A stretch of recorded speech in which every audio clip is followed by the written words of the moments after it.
On a terminé avec les néphropathies glomérulaires primitives et secondaires, ou ce qu'on appelle aussi les glomérulopathies primitives et secondaires. Là, on va passer aux néphropathies tubulo-interstitielles chroniques. Donc, comme vous savez, un rein, il est constitué de glomérules. Donc, on a terminé avec les pathologies de cette partie-là. Et il est constitué de tubules, d'interstices, de tout ce qui est interstitiel, et de vaisseaux. Donc, dans cette vidéo, on va s'intéresser aux tubulo-interstitiels, aux néphropathies tubulo-interstitielles chroniques.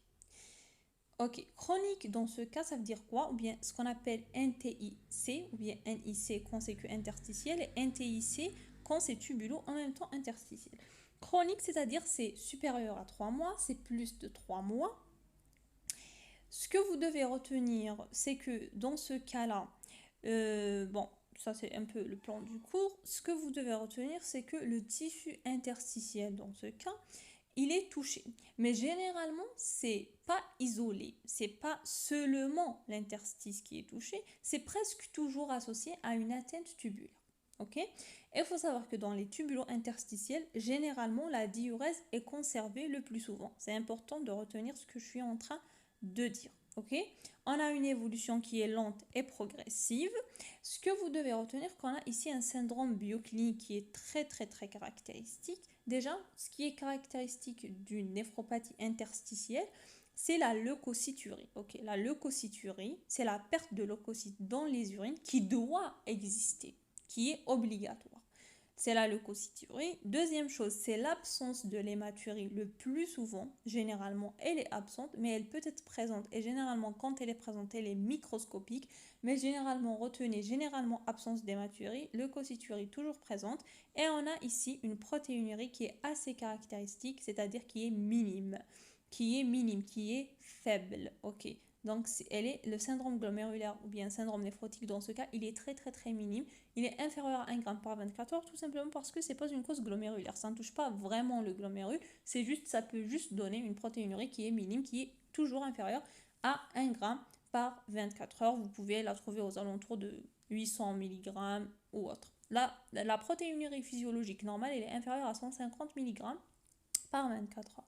Et dans ce cas, elle va être un peu augmentée, voire 800 mg, mais elle ne dépasse pas 1 g. Ok?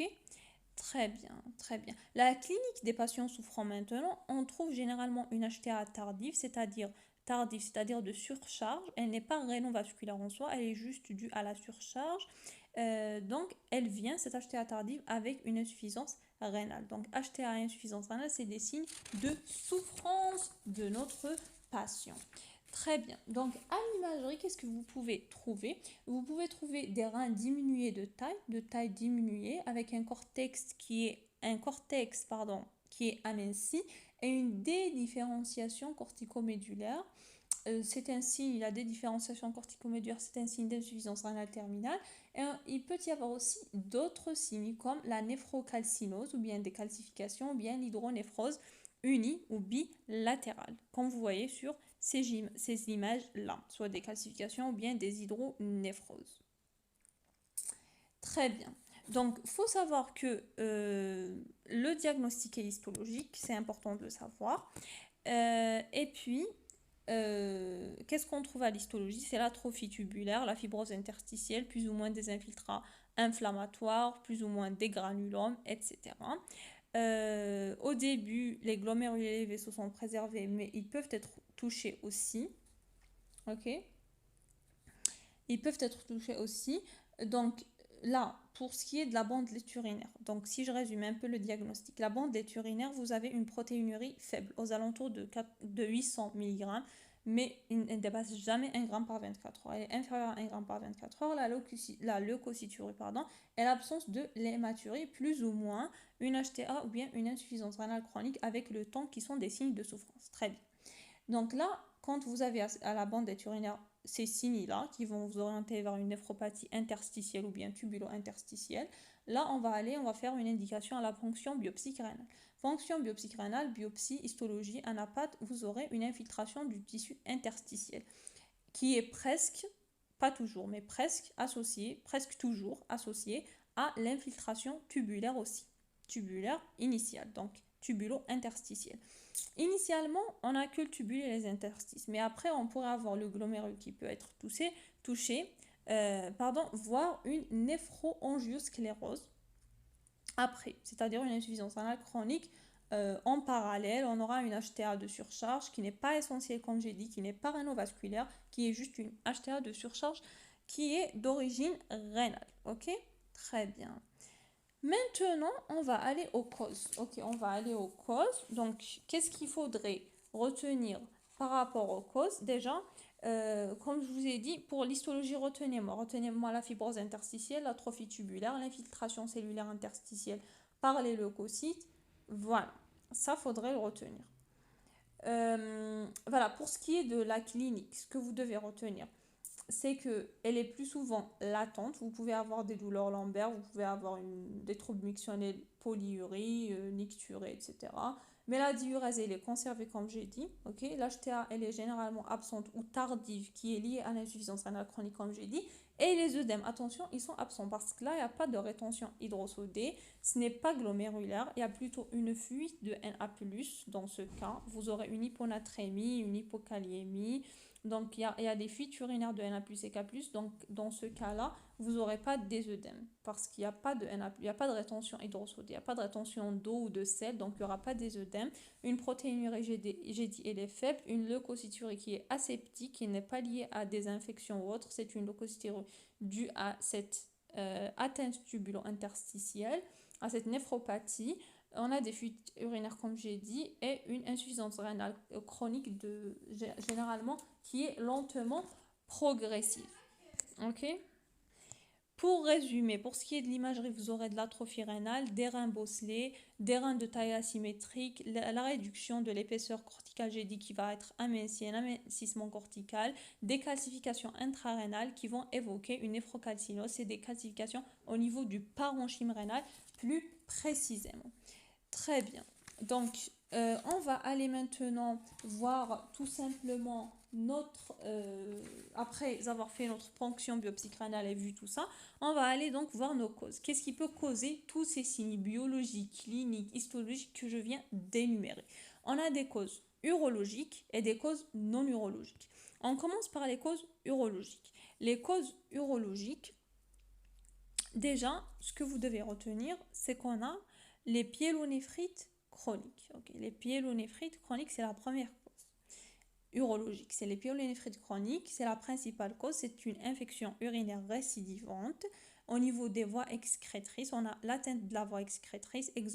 Dans l'exemple d'une vessie neurologique, lors par exemple d'un blessé médulaire, vous aurez à l'imagerie cette asymétrie, tout simplement. Je vais vous donner les points essentiels, les grands titres. Ok.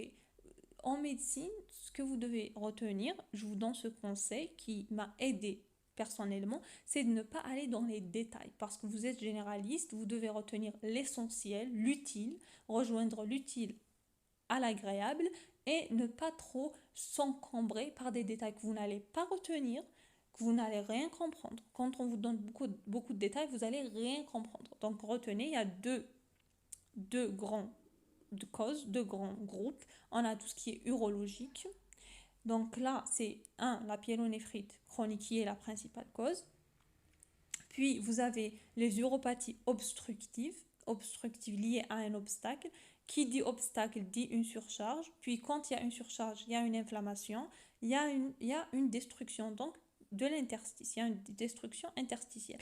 Après, cet obstacle, cette obstruction peut être causée par plusieurs choses, soit par une lithiase, soit par une sténose, soit par une hypertrophie prostatique ou bien un adénome, bien un cancer de la prostate, soit par une fibrose rétropéritonéale. Retenez cette fibrose rétropéritonéale. Et puis, on a la troisième cause urologique, c'est le reflux vésico-rénal. Au total, retenez deux principales causes urologiques qui sont toute obstruction, tout type d'obstruction. Donc le traitement dans ce cas, c'est le levé d'obstacle. Et on a la pyélonéphrite chronique. C'est surtout ça que vous devez retenir. Pour les causes, maintenant, j'ai dit, donc là je vais passer, c'est pas important pour vous, ok. Donc là, pour les causes, là, on est arrivé aux causes non urologiques. Elles sont principalement médicamenteuses. Retenez déjà que les causes non urologiques, des néphropathies tubulo-interstitielles chroniques, elles sont principalement médicamenteuses. Donc on a c'est les médicaments principales causes. C'est déjà on a les antalgiques, le lithium, les antinéoplasiques, la cyclosporine, les antalgiques, les AINS, l'aspirine, au long cours, le lithium, tout ça, retenez tout ce que je viens d'énumérer. Deuxième cause non urologique, c'est les toxiques, comme les herbes chinoises. Oui, et puis on a troisième cause, c'est les désordres métaboliques. Retenez ces désordres métaboliques qui peuvent causer une néphropathie tubulo-interstitielle chronique. C'est important de les retenir, ok, c'est des questions d'examen. On a l'hyponatrémie, elle peut causer une NIS, une NTIS, une hypokaliémie, une hypercalcémie et une hyperurécémie. Donc vous devez retenir que dans ces néphropathies tubulo-interstitielles, on aura une fuite de K+, et de Na+. Donc on aura l'hyponatrémie, l'hypokaliémie. Et pour ce qui est de l'hyperurécémie, car c'est un déchet qui est toxique, donc qui peut causer une néphropathie, c'est l'hyperurécémie. Et on a l'hypercalcémie. L'hypercalcémie, retenez qu'à la radio, on a vu les calcifications. Donc l'hypercalcémie peut donner ces néphropathies tubulo-interstitielles, tout simplement. Vous avez 4 à retenir, hypokaliémie, hyponatrémie, les deux autres hypercalcémie, hyperurécémie. Puis on a les maladies auto-immunes inflammatoires, retenez la sarcoïdose, le syndrome de Sjögren, retenez surtout la sarcoïdose. Pour la sarcoïdose, au cours de la sarcoïdose, on a une hématurie massive. Ok, c'est à noter. Au cours de la sarcoïdose, c'est une exception. On a dit que les tubules interstitiels, on a une protéinurie qui est inférieure à 1 g par 24 heures, qui est très minime, mais la sarcoïdose échappe à cette règle. Donc, au cours de la sarcoïdose, on a une hématurie massive qui est supérieure à 1 g par 24 heures. Et puis vous avez aussi, cinquième cause que je vais citer pour les non-urologiques, c'est les causes infectieuses comme la tuberculose. Sixième cause, c'est les causes hématologiques comme les gammopathies monoclonales, le myélome multiple, la drépanocytose. On a septième cause, c'est les causes héréditaires. Héréditaire dans le sens des néphrophthises, c'est une cause héréditaire chez l'enfant, des maladies kystiques de la médullaire. Les néphrophthises, c'est une atteinte glomérulaire plus tubulo-interstitielle. Généralement, elle est accompagnée, cette néphrophthise, d'une surdité. Elle évolue vers une insuffisance rénale chronique inéluctable, mais c'est pas important, ok, inévitable. Mais là, c'est des détails que je ne veux pas que vous reteniez. Et puis on a la maladie kystique médulaire qui est à différencier de la polykystose. La maladie kystique médulaire, elle est autosomique récessive. Elle a un début silencieux. Puis quand les kystes grandissent, il y a des gros kystes, on aura les symptômes.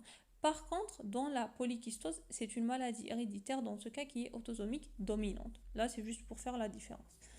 Ok, on a terminé avec ça. La dernière cause que je vais vous citer, c'est les lésions interstitielles chroniques des glomérulopathies, qui peuvent donner par la suite aussi, par extension, des néphropathies tubulo-interstitielles. Donc si je récap, pour les causes non neurologiques, vous avez principalement les médicaments, puis vous avez aussi les produits toxiques, les désordres métaboliques, il y a 4, hypokaliémie, hyponatrémie, hypercalcémie et hyperurécémie.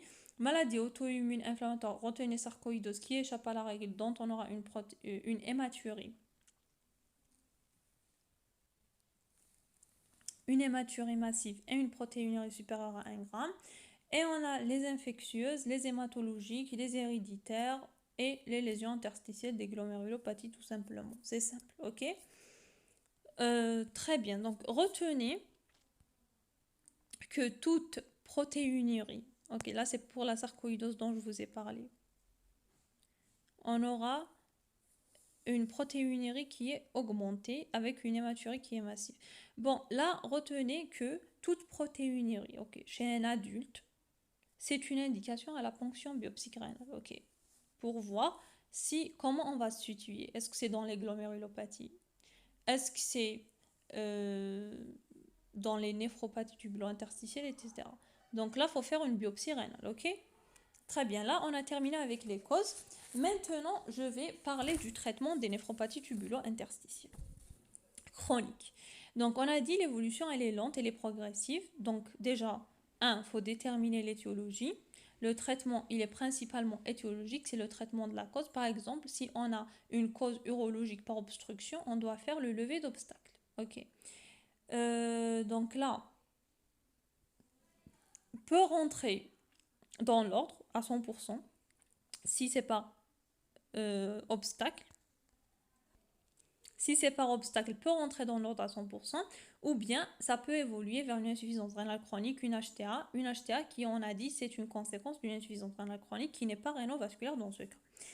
Ok, donc là, si il y a l'insuffisance rénale chronique et l'HTA, donc là, on ne pourrait rien faire. Il y aura ces séquelles, il y aura les lésions de fibrose qui vont s'étendre, qui vont être étendues. Donc là, le traitement, c'est généralement la néphroprotection. C'est juste symptomatique dans ce cas, l'IEC et l'ARA2. Voilà, tout simplement. Et puis, si je veux un peu vous faire une petite remarque, c'est qu'à la bandelette urinaire, l'abstix, on l'appelle aussi l'abstix, la bandelette urinaire, la chimie des urines, vous aurez la leucocyturie qui est importante.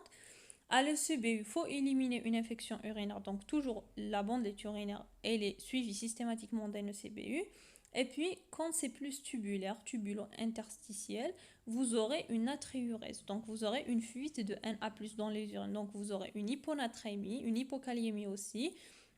On aura une polyurie, mais une diurèse qui est conservée. Ok, il perd beaucoup, donc, puisqu'on a dit Na+.